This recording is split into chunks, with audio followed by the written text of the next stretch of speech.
Baba, una uhakika hiyo hela uliokupa unaweza kuirudisha? Milioni 100 sio kubwa, ni hela ndogo ndio, lakini kuirudisha sio jambo dogo, ni jambo zito sana. Mwanangu Bamnyogoli, yani no risk no reward. Usipotoa huwezi kupata. 2 weeks later. Baba, mbona kama leo hauko sawa? Kuna shida gani? Hapa tunapoongea sasa hivi hamna mwenye chake hapa tena. Mimi mwenyewe sina chochote ninachomiliki hapa. Watu wa benki tayari wameshakuja, wanataka kuuza nyumba yao ili kulipizia deni lao. Mbona sikuelewi? Utaelewa tu, usiwe na shida.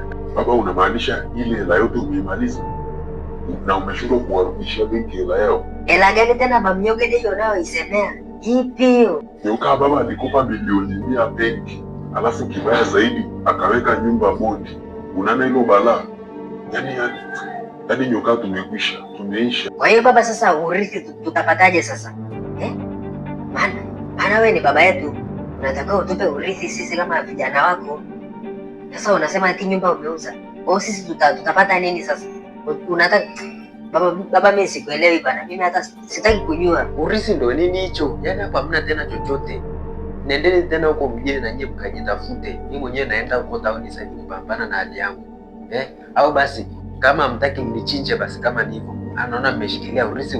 Kwa hiyo ukweli mzee, unataka kusema kweli, unachokisema ni sawa, kwamba hela yote ile umeimaliza umeshindwa kuifanyia management kama ulivyoniambia.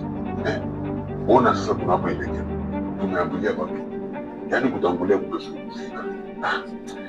Mzee, umezingua pakubwa sana, yaani umezingua pakubwa mno mzee wangu. I say, hii ni balaa kabisa hii.